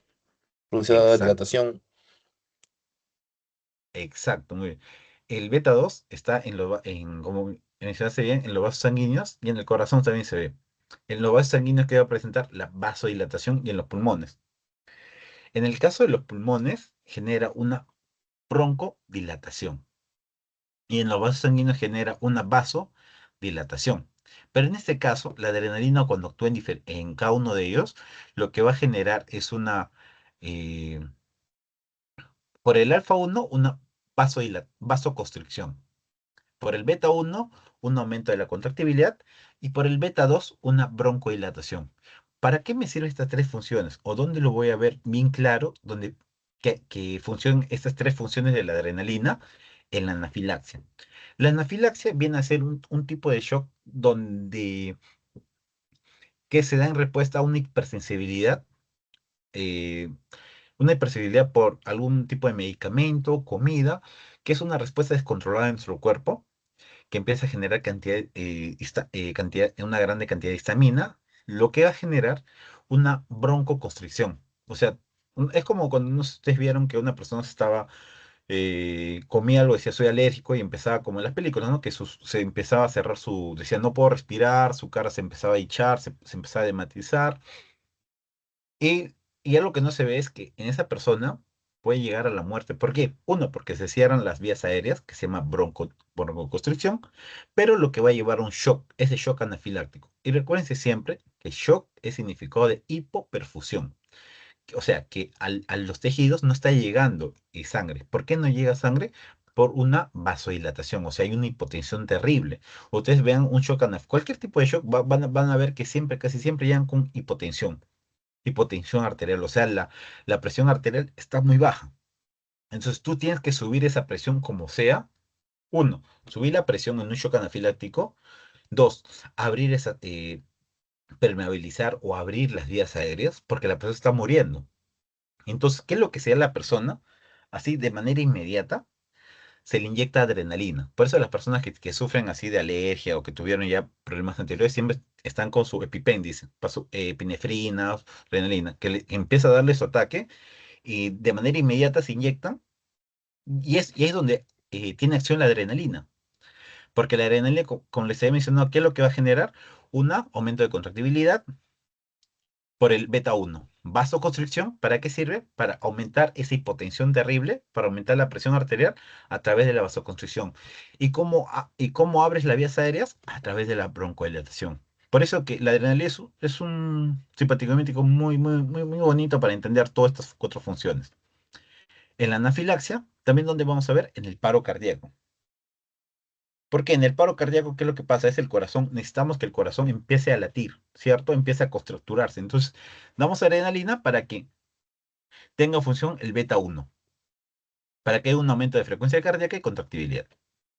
Y en la crisis asmática grave, que viene a ser una broncoconstricción, le damos una adrenalina para que haya ¿qué? Una broncodilatación. Pero también tiene efectos secundarios, efectos adversos, la taquicardia, porque aumento de frecuencia cardíaca, la hipertensión arterial, porque eso va a generar un aumento de la presión arterial, las arritmias. ¿Por qué?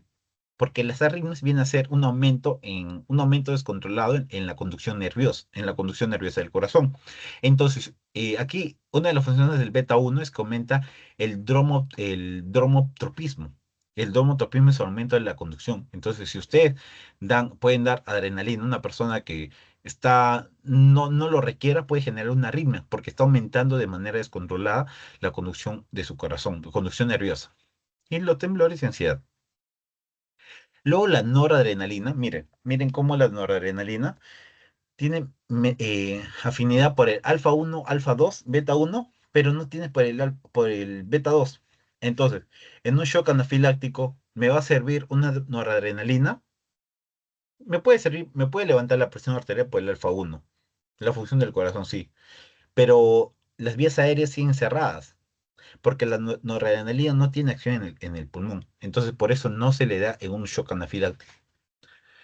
Y luego tenemos el isoprotenerol en el beta 1 y beta 2. Recuerden, si es beta 1 beta 2 corazón y pulmón. ¿Ves?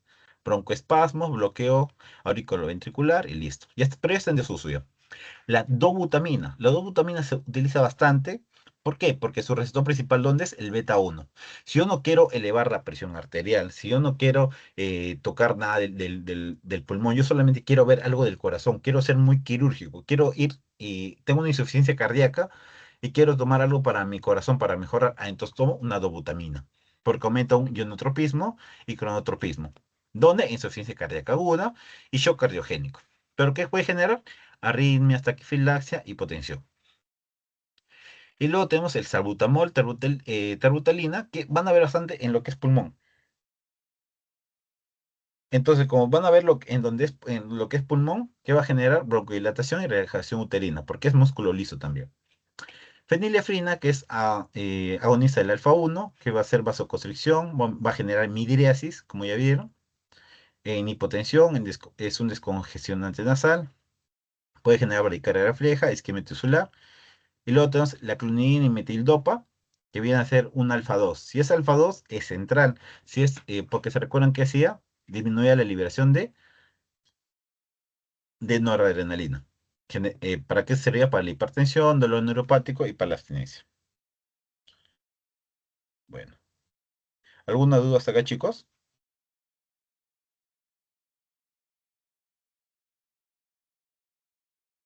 ¿O todo claro?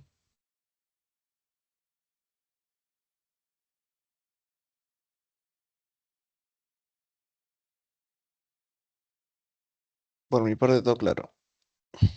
Ya, entonces seguimos haciendo. Todo bien, gracias. Ya, listo. Ahora vamos a ver la clasificación de fármacos adrenérgicos. Aquí vamos a tener los simpaticomiméticos, que son los agonistas, bueno, los ya me hizo agonistas, vamos a verlo de acción indirecta, que no actúan sobre los receptores directamente, sino que aumentan la acción simpática por liberación de sodio almacenado o la inhibición de la captación 1, de la captación 2.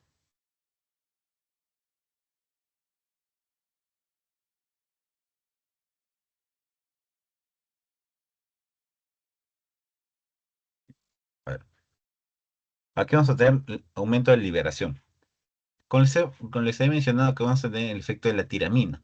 La tiramina está presente en varios alimentos, en aminas aromáticas. ¿Qué, qué es lo que pasa? Que hay personas que toman inhibidores del MAO, que es la monoaminoxidasa. Entonces, como toman estos inhibidores, no dejan que la tiramina se degrade. Entonces, como no deja que la tiramina se degrade, va a hacer que aumente la circulación sistémica, va a hacer que libere la noradrenalina y va a generar una crisis hipertensiva. Eso es lo que va a generar. ¿Por qué? Solamente los pacientes que toman con inhibidores del MAO. Por eso, no se usa como fármaco, sino que se da porque las personas comen mucho cierto tipo de alimentos. En este caso, el síndrome del queso, porque está presente en queso, vino, cerveza. Recuerden eso, ¿qué fármaco genera el síndrome del queso? La tiramina. Luego la anfetamina, que también aumenta la liberación de noradrenalina y dopamina, que lo vamos a ver en personas con TDAH, con narcolepsia, que se quedan dormidas en cualquier lado, le dan anfetamina en ciertos grados. ¿Cuáles son los efectos adversos? El insomnio, dependencia, hipertensión arterial y las arritmias. La metanfetamina también, solo que tiene un efecto más fuerte que la anfetamina, por eso utilizan como drogas recreativas y genera dependencia, psicosis y neurotoxicidad. Por eso la metanfetamina es bien adictiva porque hace que haya una mayor cantidad de noradrenalina en nuestro cuerpo y nos mantiene como más activos, ¿no? Luego tenemos la disminución de la captación neuronal, que es eso bien, como les había mencionado, la noradrenalina sale y luego tiene que recaptarse, ¿no? Para degradarse, pero esta droga va e inhibe esto. Entonces, ¿qué hace? Que aumente la noradrenalina en el espacio. Aquí tenemos la cocaína, inhibe la recaptación, uso limitado en anestesia local, por eso los personas con cocaína no sienten, están como adormecidos, genera arritmias, hipertensión arterial, isquemia. Los antidepresivos tricíclicos inhiben la recaptación de sodio y serotonina. Esto es lo que le decía para personas depresivas que toman. Usos en depresión, dolor neuropático, efectos adversos, una hipertensión ortostática y arritmias. Y la ketamina también se utiliza como analgésico. Inhibe recaptación de sodio y es antagonista del MDA, que es un canal. Pero recuerden del antidepresivos tricíclicos, ¿no? Que inhibe la recaptación de sodio y serotonina. Bueno, listo. ¿Algunos sí, chicos? Así es un poco ya para recordar. O todo claro, sí, chicos. Todo claro por mi parte. Gracias. Ya. Entonces seguimos con el siguiente.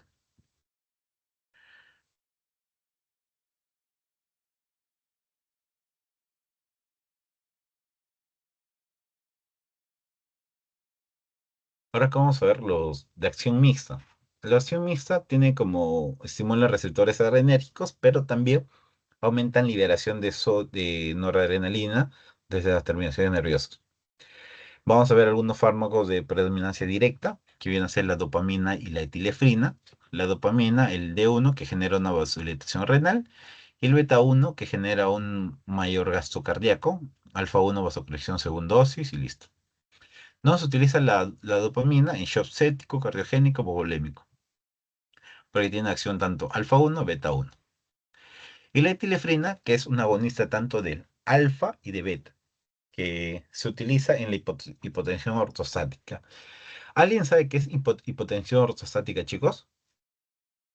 ¿No tienen ni idea de qué es? ¿O lo escucharon antes? No, nunca había escuchado ese término, discúlpame. Ya.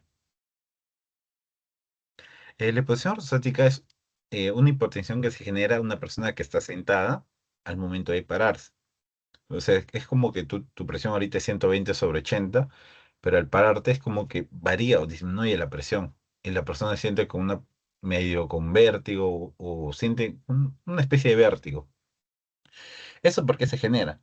Porque mientras nosotros estamos sentados, aunque no parezca, los vasos sanguíneos que están en nuestras piernas empiezan a acumularse. Entonces, al levantarnos, necesitamos que esos vasos sanguíneos como que se contraigan. Y eso es gracias a nuestro sistema simpático, porque nosotros no actuamos ahí, ni siquiera hacemos nada. El sistema nervioso simpático hace que viaje noradrenalina hacia los receptores alfa 1 de los vasos sanguíneos y como que contraen los vasos de las piernas para que al pararnos eh, puedan subir hasta el cerebro o estabilice para que la presión sea continua. Pero, ¿qué es lo que pasa en las personas que tienen un inhibidor del alfa 1? Como no tienen el alfa 1, o sea, como está bloqueado los receptores alfa 1, eso genera que la persona al pararse ya no, esa sangre que debería contraerse gracias al sistema nervioso simpático, como está bloqueado esos canales, no va a ser uniformemente, o sea, la presión va a bajar porque tú estás sentado y al momento de pararte, la presión disminuye. No hay esa regulación que se da, porque hay una inhibición de los receptores alfa 1. A eso se refieren como hipotensión ortostática, a la disminución de la presión al momento de estar sentados al pararnos. Por eso que se utiliza a los agonistas de alfa y beta 1 como la etilefrina para estos casos de hipotensión. Porque eso en sí uno no lo siente, nosotros lo sentimos como vértigo. Cuando la persona siente vértigo, o está andando, al pararse siente vértigo, posiblemente porque tiene hipotensión ortostática. Porque tomó un bloqueador del alfa 1 quizás, y por eso se le da la etilefrina. En el predominio indirecto tenemos la efedrina, que aumenta la liberación de noradrenalina, la pseudoefedrina, similar a efedrina pero menos en sistema nervioso central, y el metamirol, que es un agonista del alfa 1 y que pero también aumenta la liberación de noradrenalina, que utilizamos en hipotensión hospitalariamente. ¿Alguna duda hasta ahí, chicos?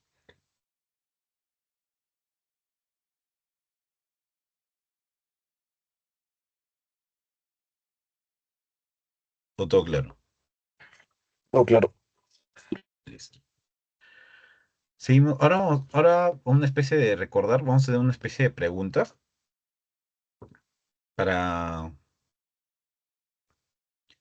más que todo para recordar y pasar una pausa de 5 minutos porque es un tema muy extenso. Va a abarcar casi las 2 horas casi, para darles un descanso de 10 minutos para que puedan recordar todo lo anterior. Pero antes de que se vayan, hay que resolver estas preguntas. ¿Se recuerdan, chicos, en dónde actúa la dobutamina? La pregunta número 1. En beta uno. Exacto. ¿En qué receptor?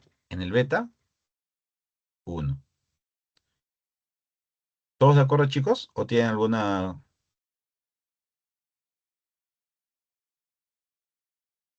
Sí, de acuerdo. Ya, perfecto. Bueno, la, do- la dobutamina se utiliza bastante porque es un agonista del beta 1. ¿Y para qué nos sirve bastante el beta 1? Cuando tenemos problemas en el corazón y todo ello. Y eso hemos visto recién, pero la pregunta número 2, ¿se recuerdan, chicos? ¿Cuál es el principal uso clínico de la fenilefrina? Es para la hipotensión y descongestionador nasal. Sí. ¿En el asma podría ser? Se podría usar, supongo, pero... No, espérame. Mm, yo diría que sí, pero si me preguntan por principal, marcaría la B. ¿Sabes por qué más en el asma no se puede ver? Porque en el asma vamos a tratar de buscar lo que es agonista beta 2, porque el pulmón o el árbol bronquial tiene mayor predominancia de receptores beta 2. Entonces, la fenilefrina es un agonista del alfa. Entonces, el alfa tiene mayor predominancia en los vasos sanguíneos, por eso es el caso de la hipotensión y en la congestión nasal, ¿no? Los vasitos que controlan ahí. En el infarto agudo de miocardio, podríamos pensar más en cuál de estos tipos de receptores, chicos, si vemos un infarto agudo de miocardio.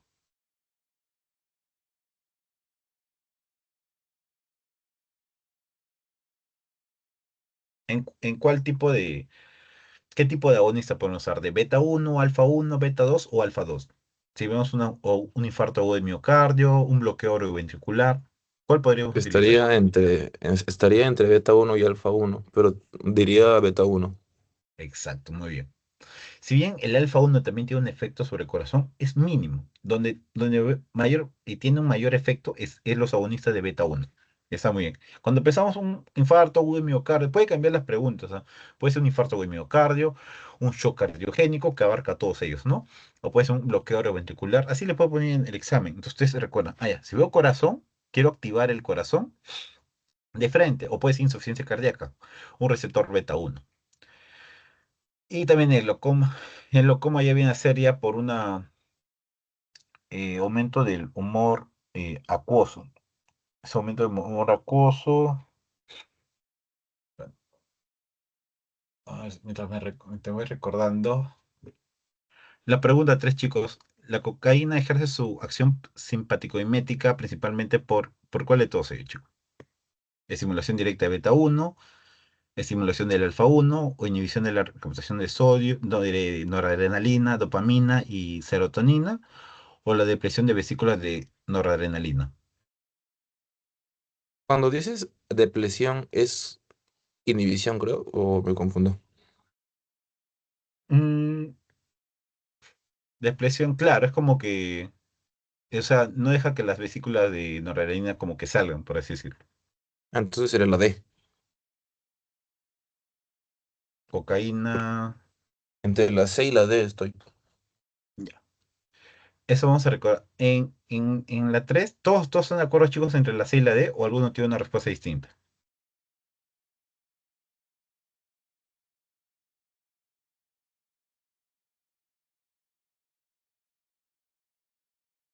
Sí, igual. Un poquito más por la C, creo. Ya. En ese caso, en sí la respuesta viene a ser la C, pero ahorita vamos a ver por qué no puede ser la D también. Aquí vamos a recordar, eso vamos aquí. En el caso de la cocaína, lo que va a hacer es bloquear esta zona, va a bloquear esta recaptación. Al bloquear la recaptación, o sea, hace que la noradrenalina que salga no vuelva a ingresar a la neurona para que se degrade, porque se recuerdan que para que la neurona se degrade tiene que entrar, y estos canales se llaman los canales NET, para que puedan, la cocaína lo que hace viene e inhibe acá, es como que llega, hace un antagonismo, llega y bloquea. Al bloquear, la norepinefrina no sabe dónde ir, como ya no puede ir acá, se queda por acá y empieza a acumularse. Empieza a acumularse y empieza a llenar a todos los receptores que están en la neurona postsináptica. Empieza a llenar y llenar. ¿Qué genera? Que aumente uno, que aumente la duración del efecto y dos, que no solamente que aumente, sino que sea con mayor intensidad ese efecto. Por eso que las personas que están con cocaína están como que están más activadas, tienen una mayor euforia, se pueden ver. Cuando vemos la depresión de las vesículas, acá vamos a ver la guanadina, que acá está, no se puede ver, lo voy a borrar para que... Bueno, yo lo puse antes, ¿no? Pero en caso de la guanadina, viene a ser, cuando hablamos de la depresión de las vesículas, vamos a ver en caso de la guanadina. ¿Todo bien, chicos, ahí? En el caso de la D sería guanadina, y en el caso de la C, que viene a ser la recaptación de noradrenalina, dopamina y serotonina. Y por último, la cuarta pregunta, que viene a ser la tiramina presente en alimentos como queso y vino pueden causar crisis hipertensiva cuando se combina con betabloqueadores, IMAO, antagonistas muscarínicos o estatina, chicos.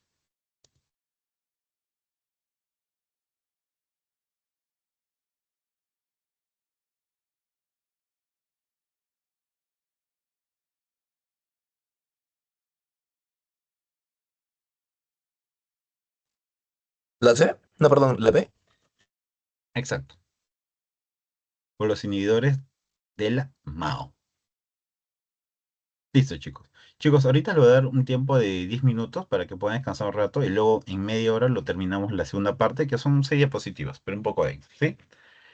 Nos volvemos a conectar en 10 minutos, 7:37. ¿Sí, chicos? Nos conectamos.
Ya chicos, así continuamos.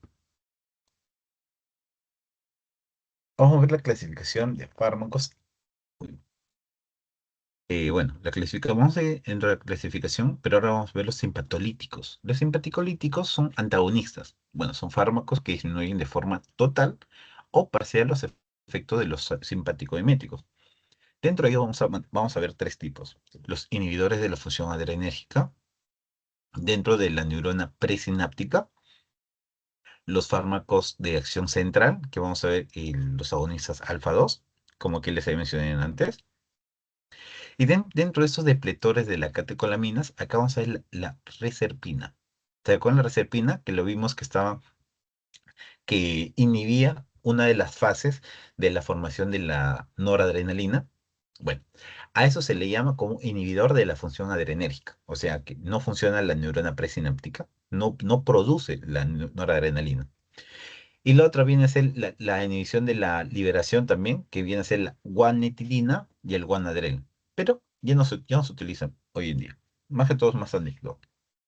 Y los fármacos de acción central, que trabajan en el sistema nervioso central, como dice su nombre, son los agonistas alfa 2 que tienen un efecto simpático lítico, o sea que disminuye los efectos. Dentro de eso está el metildopa, la clonidina, bueno, ya hemos visto ya su mecanismo, ¿no? Inhibe la descarga simpática, lo que va a generar la disminución de qué? De la presión arterial. Seguimos. ¿Alguna duda, chicos? ¿O todo claro? Sí.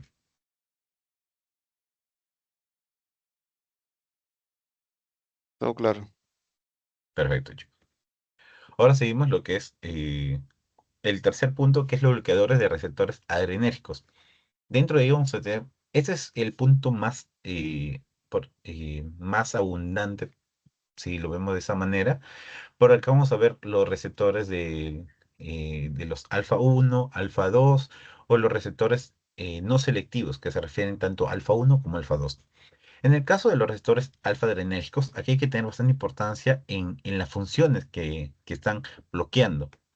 En el caso del bloqueo del alfa 1, recuérdense que el alfa 1 ¿qué va a hacer? Que va a generar vasoconstricción. Si bloqueamos, va a generar una vasodilatación, va a generar una disminución de la presión arterial y la relajación de la próstata y de la uretra.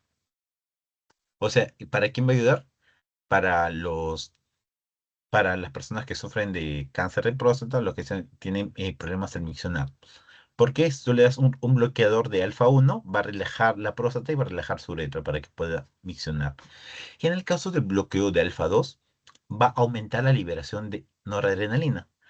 Porque si se recordan ustedes, el alfa 2 inhibía la liberación.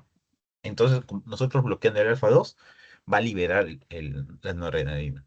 Por eso es importante que recuerden todas las funciones del alfa 1, beta 1, beta 2, porque tanto los agonistas como agonistas van a repetir la función y los antagonistas va a hacer lo inverso. Por eso es bien importante que sepan todo lo anterior, que luego los fármacos van a hacer más que todo memorizar. Memorizar porque ya la función está. Porque si no la aprenden bien lo anterior, aquí van a volver a repetir o van a volver a aprender lo que debieron aprender. Y hasta a veces puede confundir porque las acciones son parecidas. Puede empezar que el bloqueador hace lo mismo que un agonista, entonces entra en confusión. Por eso es importante que recuerden mucho este cuadrito. ¿Dónde está? ¿Qué cosa? Este cuadrito. Recuérdense esto, hagan un cuadrito en su cuaderno o en su tablet, así, pero recuerden bastante las funciones. Más que todo estos cuatro. De estos cuatro. Es la importancia mucho de estos cuatro. Como les digo, cuando ya lleguen a lo que es fármacos, solamente va a ser repetir las funciones de cada uno de ellos. Y como les he mencionado, los alfa 1 los bloqueos genera vasodilatación, relajación de próstata uretra, bloqueo de alfa 2 liberación de noradrenalina, que es bueno, aumenta la liberación de noradrenalina, ¿no? Porque no está inhibiendo. Y dentro de estos fármacos de bloqueo alfa 1 selectivo tenemos alprazosina, más van a escuchar el prazosina, tamsulosina, que no se utiliza mucho, pero sí también se escucha. bloqueo alfa 1 selectivo. ¿Dónde se utiliza esto? Es muy importante. ¿Para qué nos sirve aprender todo eso? Porque cuando tenemos una persona con hipertensión arterial, si no vamos a utilizar el captopril, el losartán, podemos utilizar esto de aquí, la prazosina o la tamsulosina o la doxazosina. O también en ¿dónde? En la hiperplasia prostática benigna. ¿Por qué? ¿Qué va a generar esto? Que va a estar muy contraído, va a estar muy grande va a haber una hipertrofia de la próstata. Entonces nosotros que queremos que se relaje la próstata y la uretra para que puedan miccionar, porque esas personas llegan, bueno, por el dolor en sí, pero también porque no pueden miccionar. Llevan días sin miccionar es porque la próstata está presionando la uretra, no deja pasar la orina. Entonces nosotros damos este medicamento para que así pueda liberar la próstata uretra. ¿Cuáles son los efectos secundarios? Como les he mencionado, ¿se recuerdan la hipotensión ortostática? Aquí está. Aquí es donde vemos la hipotensión ortostática. Porque nosotros damos un bloqueo de alfa 1 por estas enfermedades, pero puede generar esta hipotensión ortostática. Lo que se ha mencionado, que cuando uno se para, le da un vértigo. Bueno, es por esto, ¿no? Por estas enfermedades, la persona se le da este bloqueo de alfa 1 y genera estas enfermedades, ¿no? También genera una respuesta refleja. Eso debieron verlo en práctica, si me equivoco, que es cuando hay una presión arterial, cuando aumenta la presión arterial, genera una eh, bradicardia refleja. A diferencia que cuando hay una hipotensión arterial, genera una taquicardia refleja. En este caso, como estamos queriendo bajar la presión arterial, el cuerpo va a generar una respuesta refleja, que es la taquicardia refleja, el aumento de gasto cardíaco y la retención hídrica. Y también, ¿y cuál es un efecto secundario de ese bloqueo de alfa 1? La disfunción sexual. La persona no puede eyacular. Entonces, por eso que a veces llegan al consultorio, porque se les da por hipertensión arterial o hiperplasia prostática benigna, se puede dar, ¿no? Su prazosina, su tamsulosina, y la persona te lleva por esta enfermedad. Si uno puede pensar, si no estudió bien fármaco, no, es otra enfermedad que está atacando. Entonces le voy a dar otro medicamento para esa enfermedad. No es una enfermedad, sino son los efectos adversos. Por eso ustedes van a siempre recomendar o van a medicar algo, tiene que estar alerta a los efectos adversos. Uno, para que le puedan informar al paciente y el paciente pueda saber qué puede pasarle después de tomar el medicamento. Porque a veces el paciente piensa que tiene otra enfermedad, empieza a tomar otras pastillas o se automedica por su prima cuenta, cuando sabe que es solo un efecto adverso, que es solamente por el inicio de la pastilla. Y luego tengo la fentolamina y la fenoxibenzamina, que va a ser un bloqueo tanto de alfa 1 y de alfa 2. Muy importante esto, porque tiene no solamente, no solamente a uno de ellos, sino que a ambos. O sea, bloquea tanto el alfa 1 y el alfa 2. ¿En qué enfermedad vamos a ver esto? En la cromocitoma, que es una crisis hipertensiva. Cuando nosotros tenemos una crisis hipertensiva, cuando se eleva por los cielos la presión arterial, ¿qué es lo que damos? Una fentolamina o una fenoxibenzamina. ¿Por qué? Porque tiene tanto efecto tanto en el alfa 1 como en el alfa 2. Y eso va a generar una hipotensión. ¿Por qué taquicardia? Porque es una respuesta, ¿no? Tú generas hipotensión bajando esta crisis hipertensiva y esa hipotensión va a generar esta taquicardia refleja. Luego tenemos la yohimbina. La yohimbina solamente ¿qué va a hacer? Va a bloquear el alfa 2. No importa, solamente que se encarga de bloquear el alfa 2 y ya no se usa, ya está en impotencia, desuso. ¿Y qué generaba antes? Ansiedad, hipertensión arterial, aumento de liberación de insulina y de glucosa. ¿Alguna duda usted, chicos?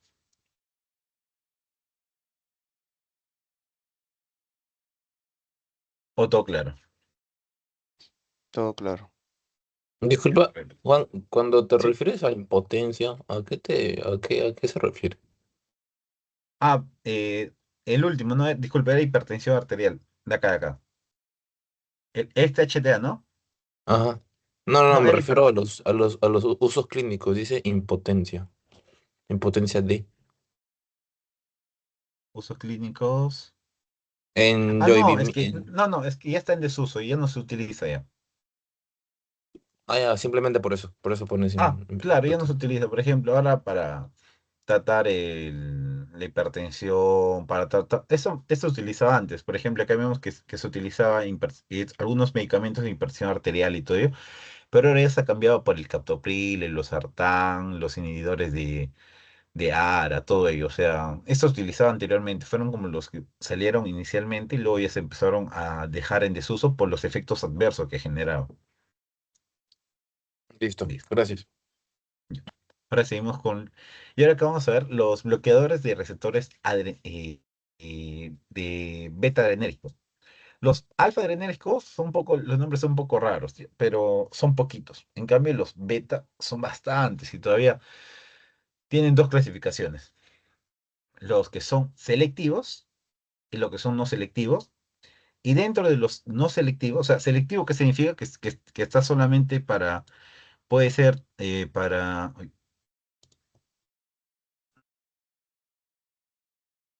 los selectivos, que puede ser para alfa uno o para solamente para alfa 2, o sea, para uno de ellos, no puede ser para ambos.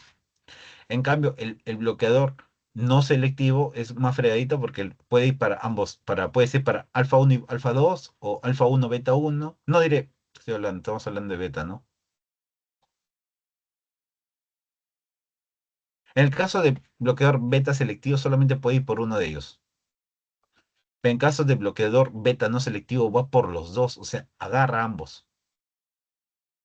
Pero ahí no se acaba la clasificación, sino que también tenemos con ASI y sin ASI. ¿Qué es ASI? ASI significa actividad simpática intrínseca. O sea, nosotros lo que buscamos es que bloquee la actividad adrenérgica, bloquee la actividad simpática, pero hay algunos medicamentos que van a actuar de antagonista, pero en bajas dosis va a generar también una acción simpática. Por eso que te puede generar la acción prevista, pero también va a generar a la misma vez la acción que tú no quieres que genere. Por eso, esos medicamentos en su uso clínico, ¿qué va a generar? Acá puse el cosadito. Va a generar una menor bradicardia, mejor depresión del gasto cardíaco que los betas bloqueadores puros. También menos riesgo de broncoconstricción en pacientes con asma leve o EPOC. ¿Por qué? Porque nosotros tenemos que recordar cuál es la función del beta uno y del beta 2. En el caso del beta uno tiene que ver todo lo que es corazón. Aumenta frecuencia cardíaca, contractibilidad. Entonces nosotros al bloquear, ¿qué generamos? Disminución de la frecuencia cardíaca, disminución de la contractibilidad y disminución de la secreción de renina, que sirve para la presión arterial. Eso al bloquear el beta uno. Pero ¿qué pasa si bloqueamos el beta 2? Al bloquear el beta 2, recuérdense que el beta 2 está en el pulmón. Entonces, ¿qué generaba un agonismo de beta 2? La broncodilatación. Entonces, si nosotros bloqueamos el beta 2, ¿qué va a generar? Una mayor resistencia bronquial. O sea, ya no, tú quieres respirar, te va a costar más respirar. Vas a sentir como que te está ocluyendo. O sea, vas a tener una resistencia a respirar. Por eso hay mayor resistencia bronquial y vascular. Por eso también el beta 2 que genera vasodilatación. Entonces, como estás bloqueando, ¿qué va a generar? Una vasoconstricción. Por eso que dice resistencia vascular. Y por eso que eh, si nosotros queremos dar un beta bloqueador, vamos a utilizar los que son con ACI. ¿Por qué? Va a generar una menor bradicardia. ¿Qué es bradicardia? La disminución del gasto cardíaco. Porque los beta bloqueadores puros, que son sin ACI, van a generar una bradicardia severa. También que van a generar una broncoconstricción fuerte, porque están bloqueando la bronquodilatación, están generando broncoconstricción. Al generar una broncoconstricción, depende del grado. Los beta bloqueadores puros, sin ACI, genera una broncoconstricción fuerte. Entonces, ¿nosotros qué buscamos? Buscamos ante ello una alternativa, que son los que son con ACI. Lo que son con ACI, actividad simpática intrínseca, recuerdes esto, menor bradicardia y depresión del gasto cardíaco y menor riesgo de broncoconstricción. Porque si nosotros queremos darle un, un beta bloqueador a un paciente con asma, si de por sí el paciente con asma tiene una broncoconstricción crónica, tú le aumentas otro broncoconstrictor severo como un beta bloqueador así, puedes llevar a esa persona puede llevar a la muerte porque está disminuyendo su luz pulmonar. Entonces, ante ello, se le puede dar estos medicamentos con ACI, porque genera menor riesgo de broncoconstricción en paciente con asma leve o EPOC. Y esto es recordar, chicos, es bloqueador beta no selectivo con ACI, el pindolol, labetol, pentobolol, alprendol, todos son el LOL lo que hacen recordar. Y los beta bloqueadores no selectivos, o sea que puede ir por beta 1 y beta 2, sin ACI, que son más puros, son el nadolol, propanolol, timolol, sotalol y tartalol. Y en el caso de los beta bloqueadores selectivos, o sea que solamente puede ir por beta 1 o por beta 2, con ACI solamente tenemos al acebutolol, el celiprolol, y en el caso de sin ACI, o sea, los puros, recuérdense cuando vean sin ACI, recuérdense como si fueran puros. Tanto, sí,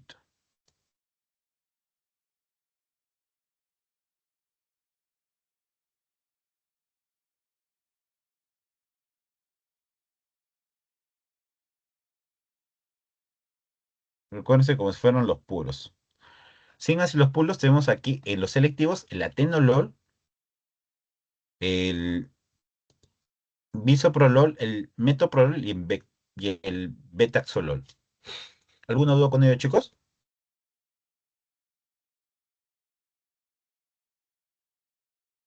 Todo claro por mi parte, Juan.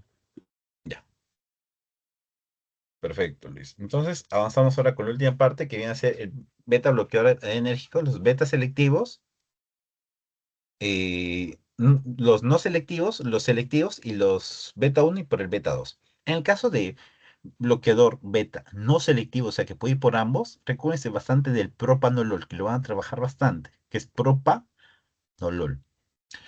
Más que todo en ello, también puede ser timolol, nadolol. En el caso del beta 1 selectivo, recuerden, si es beta 1 selectivo, que va a bloquear la función del corazón. Entonces vamos a utilizar el metoprolol, el atenolol, el practolol, el acebutolol y el esmolol. Y en el caso del beta 2, o sea que nosotros queremos buscar una broncoconstricción, porque estamos inhibiendo la broncodilatación, vamos a tener la butoxamina. Como dije, tiene mayor cantidad de fármacos y es más memorizable. Pero lo que recuerden es eh, los efectos principales que ahorita vamos a ver y cuáles que tiene ACI sin ACI, porque eso les puede preguntar en su examen. Son bien, en parcial son un poco memorísticos en unas cosas. Y ya para terminar, aquí tenemos los efectos principales. En el caso de cardiovascular, con la inhibición de los beta bloqueadores beta 1, que genera cronotropismo positivo, negativo, disminución de contractibilidad, o sea, ionotropismo negativo, disminución de conducción auriculoventricular, que es el dromotropismo negativo, y menor consumo de oxígeno. Todo esto genera cuando estamos bloqueando el beta 1. Y entonces, ¿para dónde lo utilizamos esto? En algunos casos de arritmia, de hipertensión arterial y todo ello. También en angina. Porque a veces como el corazón si el corazón está isquémico, en caso de un infarto agudo de miocardio, nosotros no podemos hacer que el corazón esté contrayéndose rápido, porque si no puede llegar el consumo de oxígeno está disminuido. Entonces, si nosotros queremos que el corazón si nosotros, bueno, si el corazón está que se contrae rápidamente, puede llevar al paro, puede llevar a una insuficiencia porque tiene un infarto el corazón. Entonces, lo que nosotros buscamos es que el corazón disminuya su gasto cardíaco. Entonces, ¿cómo hacemos que el corazón disminuya su gasto cardíaco? Dándole un beta bloqueador beta 1. Por eso, y eso todos los efectos causa. En el caso respiratorio, ¿qué buscamos nosotros? Un broncoespasmo, un aumento en la resistencia de las vías aéreas. Tenemos que tener precaución en las personas con asma y EPOC, y tenemos que usar beta 1 selectivos si es necesario. para, Porque si no queremos generar ese problema en las personas de precaución, no queremos tener este problemas en personas de asma y EPOC, hay que buscar solamente los beta 1 selectivos, porque a veces más barato sale un beta no selectivo, pero recuérdense que queremos que haga efecto aquí, en el beta 1, pero también posee efecto en el beta 2. Entonces una persona está asmática y yo quiero revivir su corazón, no es recomendable darle un beta no selectivo porque puede generarle un broncoespasmo, porque ya esta persona ya está asmática ya. Entonces, por eso siempre es buscar beta uno si es necesario en estos pacientes. Metabólico disminuye la glucogenólisis, disminuye la lipólisis, enmascara hipoglucemia, si no aparece taquicardia típica. Precaución en diabéticos puede alterar el perfil lipídico. En el caso ocular, disminuye la producción de humor acuoso, lo que va a generar la presión intraocular, la disminución. Por eso se utiliza esto en glaucoma. Por eso, recuérdense que el timolol, betaxolol se utiliza en glaucoma porque disminuye la producción de ¿qué? De humor acuoso. En el caso del glaucoma, lo que pasa es que hay un aumento exagerado del humor acuoso y esto presiona las arterias y esto genera en la persona que pierda la visión de esas arterias que están en la retina. Y por último, el sistema nervioso central, que algunos atraviesan la barrera hematocefálica, por ejemplo, el propanolol, y genera un efecto ansiolítico leve. Y eso también previene la migraña. S- son útiles en la ansiedad escénica y en migraña. ¿Alguna duda, chicos, hasta ahí? Que es la parte final ya.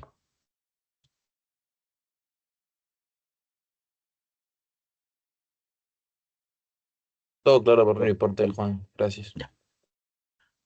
Ahora, por último, estas últimas preguntas. Fíjense, los beta bloqueadores cardioselectivos, beta uno son preferidos en pacientes con,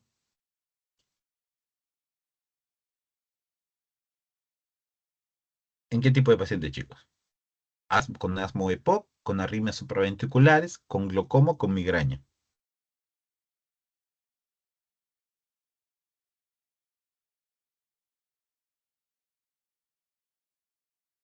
¿Cuál creen? ¿Con arritmias? Arritmias.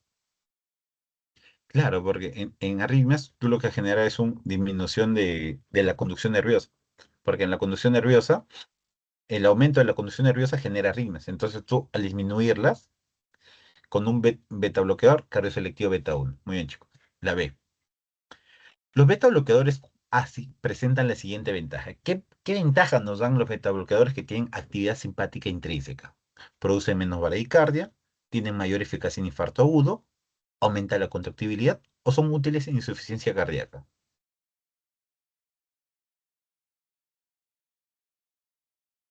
¿Menos bradicardia? Exacto. ¿Por qué? Porque los que son con ASI no son beta bloqueadores puros, por así decirlo. No generan una bradicardia severa, genera una bradicardia leve. Por eso. Muy bien, Luis. La tercera, ¿cuál es un efecto metabólico indeseado de los beta bloqueadores? Que es algo que nos genera un efecto adverso de los beta bloqueadores.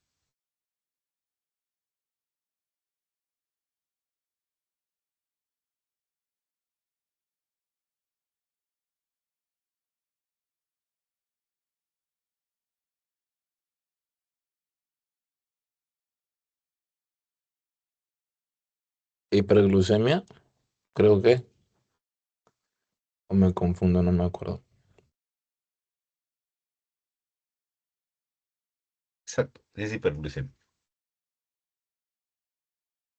Porque, bueno, acá no trabajamos mucho con hipercalcemia ni hipopotasemia, pero acá, como dicen los beta bloqueadores, cuando no hace metabólico, eh, disminuye la glucogenólisis, la lipólisis mascara hipoglucemia y mascara, bueno, o sea, aumenta eh, correctores,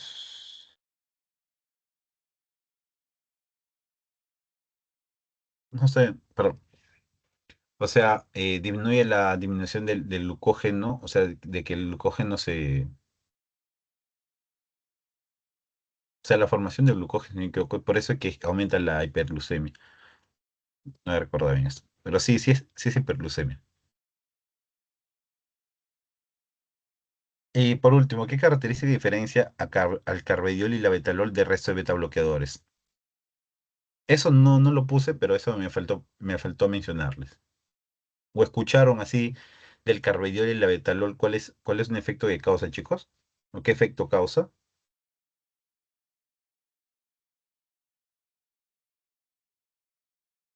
No, ahí sí no sabría qué decirte.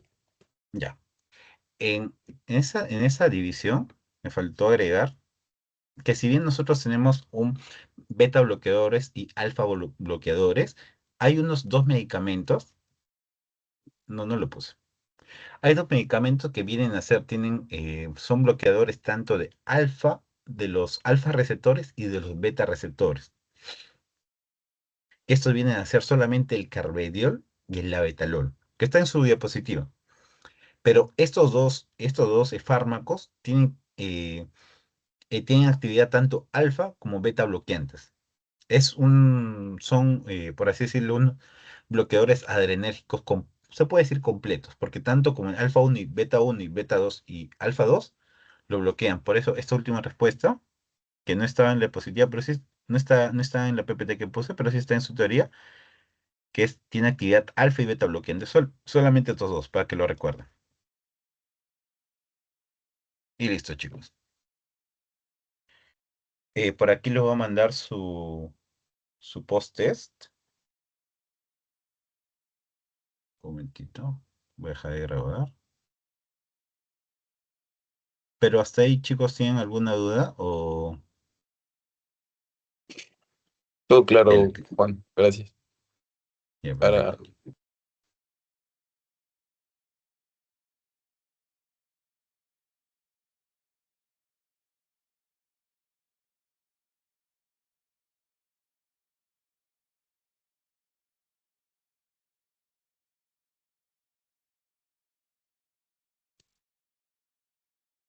Voy a dejar la grabación.